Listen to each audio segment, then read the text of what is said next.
G'day coaches, this is Josh. I'm doing a slightly different format, slightly longer form as I dig into a topic a little bit more. One of the things that I was thinking about this week, I went down to Marietta, Georgia, to the Life versus Army D1A rugby match. First game of the season, both teams with really big expectations of themselves across the course of the season. Obviously, with any game like this, early regular season conference matchup, we're going to get a winner and a loser most of the time. Sometimes we'll get a draw, but most of the time we'll get a winner and a loser. And especially when it comes to this early season matchup, we want to be really careful how we respond to this. Now, I know both the coaches, Coach Sherman and Coach Bradford, they're really good coaches and they will have their own approach to this. So this is not me putting on to them, but it's more a thought exercise about, hey, if I'm the winner in that situation, how do I respond? Or if I'm the loser in that situation, how do I respond? Why is this something to work on before the season starts? Well, here's the thing. This is just one game in the season, and neither team will be eliminated from playoff contention with it. However, what comes next is really important.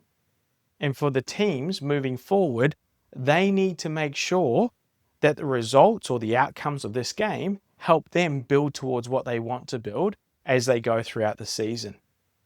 So if I'm a coach, and we'll deal with the winning side first. Oh, we got the win that we expected. We had the bonus point. In that situation, I'm going to affirm what we did in the preseason.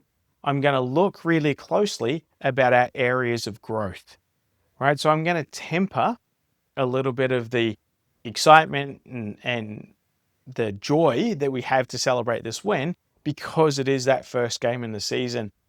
I'm going to say to my players, hey, I'm going to be pretty harsh in this recap because this is just the first step in what we want to build.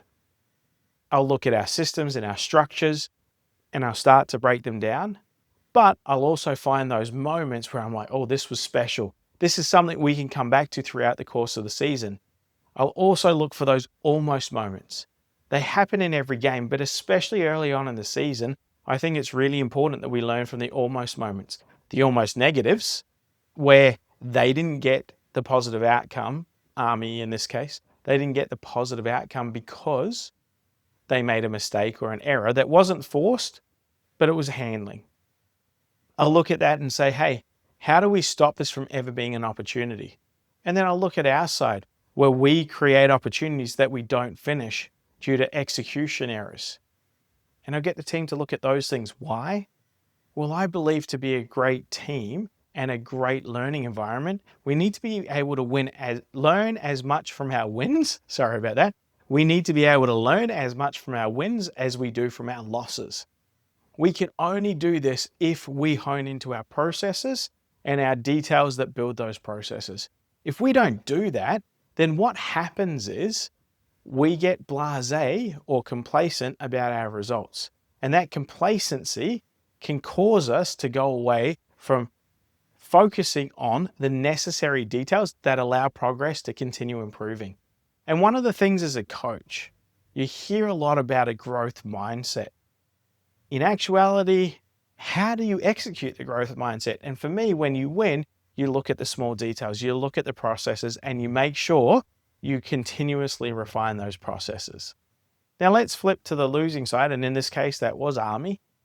What would I do there? It's really easy for those players to get very down on themselves and be like, oh, we wasted an opportunity. And in that situation, it's really important for me to reframe what happened. We need to look at the details once again of where do we have controllables? What were the controllables that we missed out on? And I go back and look at it. What were the controllables we executed on? And then what were our almost again? Where do we almost make positive plays? Where do we almost do this? And dig into those. And then I'll look at how we did on our strengths.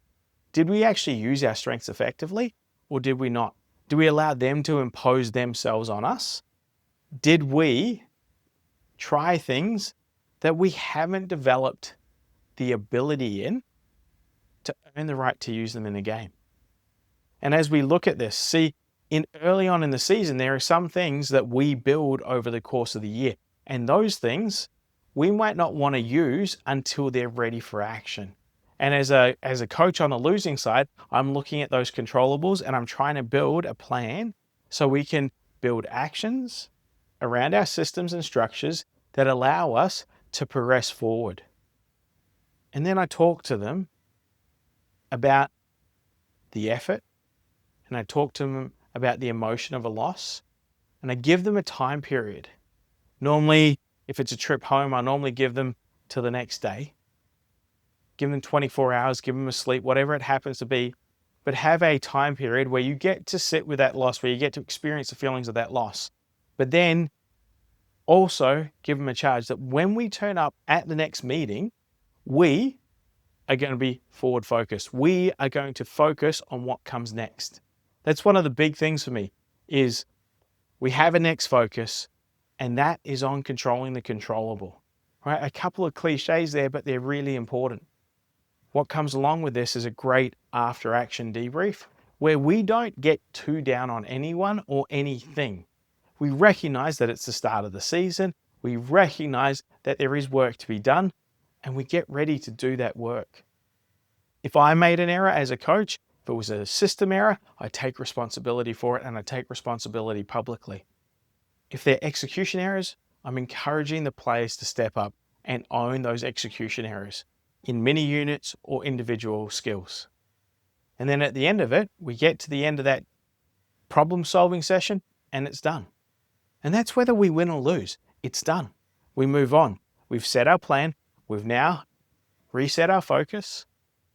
If we're the winning coach, we want to build on that momentum. If we're the losing coach, we want to change the things that we can control to give ourselves more opportunities to get the outcome that we're looking for.